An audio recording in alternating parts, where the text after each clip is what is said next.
Welcome back, students. We continue with our chapter 6 trigonometry from maths 2. We continue with our practice set 6.2. We continue with the third sum. Two buildings are facing each other on a road of width 12 meters. From the top of the first building, which is 10 meter high, the angle of elevation of the top of the second is found to be 60 degrees. What is the height of the second building? So we have two buildings. We represent them by segment AB and segment CD. Two buildings are given and their heights are not equal. One is 10 meters and the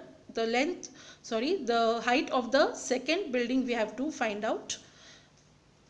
From the top of first building, when you look at the top of second building, it makes an angle of 60 degrees. So that means the angle of elevation is 60 degrees. Okay.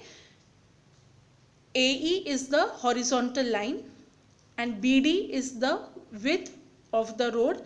That means the distance between the two buildings is given as 12 meters. So quadrilateral ABDE, it is a rectangle. So opposite sides will be equal. BD is 12 meters. So AE will be 12 meters. AB is 10 meters. So ED also will be 10 meters. So now we have to find the height of the second building. The height of the second building is CD. Now from this we have got ED, which is 10 meters. We have to find the height of CE.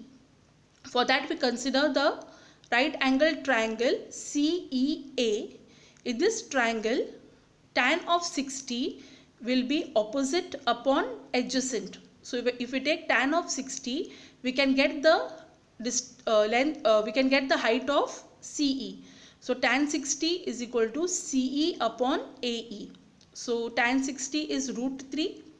CE we have to find upon AE is 12. So cross multiplying we get CE is equal to 12 root 3. So CD will be CE plus ED, that is 12 root 3 plus 10 meters. Okay. Now since we have 12 root 3 and the value of root 3 is not given, you can leave the answer as it is. So the height of the second building is 12 root 3 plus 10 meters. Fourth sum. Two poles of heights 18 meters and 7 meters are erected on a ground. The length of the wire fastened at their tops is 22 meters. Find the angle made by the wire with the horizontal. So we have the two poles AB and CD. AC is the wire which is 22 meters and AE is the horizontal. It is given that AB is 7 meters and CD is 18 meters. We have to find the angle which is made by the wire. That means we have to find the value of theta. So in the figure ABDE is a rectangle. So DE will be equal to AB, which is equal to 7 meters. So CE will be CD minus ED. So that will be equal to 18 minus 7, which is equal to 11 meters. So we have got the length of CE. Okay, that is equal to 11 meters. Now we consider the right angle triangle CEA. In this, sin theta is equal to CE upon AC. Okay, we are taking sin theta because we know the value of CE and AC. So CE is 11 and AC is 22. So sin theta is equal to 11 upon 22. When you reduce it, 11 ones are 11, 11 twos are 22. So sin theta is equal to half. Now we know that sine of 30 is half. That means theta has to be 30 degrees. So therefore the angle made by the wire with the horizontal is 30 degrees. Fifth one, a storm broke a tree and tree top rested 20 meters from the base of the tree, making an angle of 60 degrees with the horizontal. Find the height of the tree. Okay, so now when we draw the figure, we represent the tree by segment AB. So segment AB is the tree. Now due to the storm, the tree gets broken from the point C, and when it gets broken, it rests on the ground. Okay, so CD is the part of the tree which has rested on the ground after being broken. That means AC and CD both are equal. Okay, because CD is the part of the tree which is broken. Okay, now BD is given as 20 meters. Why? Because the tree top rested 20 meters from the base of the tree. So B is the base of the tree. So from here, at a distance of 20 meters, the tree top rested. So when it rested, it made an angle of 60 degrees. Okay, so we have to find the height of the tree. That means you have to find BC plus AC. Okay, so first, in the right angle triangle CDB, we consider tan of 60. So tan 60 will be opposite upon adjacent, that is CB upon BD.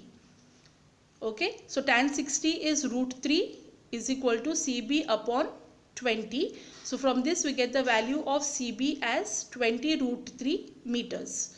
Okay, so we have got the length of CB, that is 20 root 3. Now we have to find the length of AC also, because we have to find the height of the entire tree.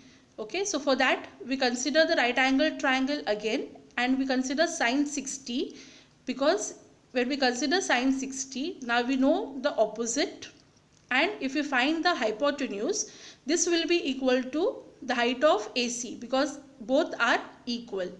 Okay, so sine 60 is CB upon CD.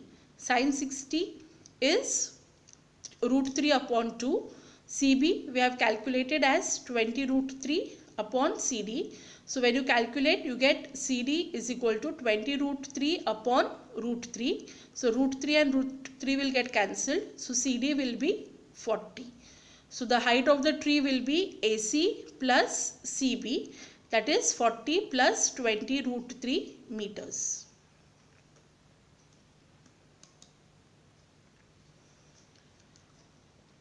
Sixth one. A kite is flying at a height of 60 meters above the ground. The string attached to the kite is tied at the ground. It makes an angle of 60 degrees with the ground. Assuming that the string is straight, find the length of the string. Root 3 is given as 1.73. So we draw the figure.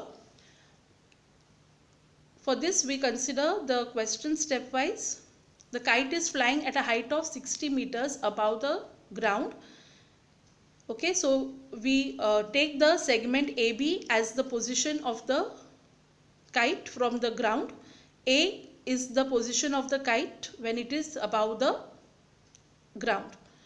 Segment BD represents the surface of the ground, and angle ADB is the angle which is made by the string with the ground. It is given as 60 degrees. So in the right angle triangle ABD, we have sine 60 is equal to AB upon AD. Sine 60 is root 3 upon 2, that is 60 upon AD. So by cross multiplying, we get the value of AD as 60 into 2 upon root 3. Now since we have a root irrational number in the denominator, we rationalize it by multiplying by root 3 upon root 3. So that will be equal to 120 into root 3 upon 3. So you can reduce 3 ones are 3 40s are 120. So AD is equal to 40 root 3. Now here in this sum we are given the value of root 3, so we have to multiply 40 by 1.73. So that will give us the length of the string as 69.2 meters.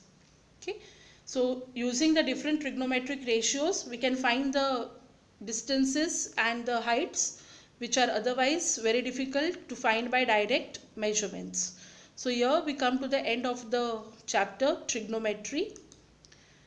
Okay, go through all the definitions and identities, learn the values and solve the following sums in your maths notebook. Thank you.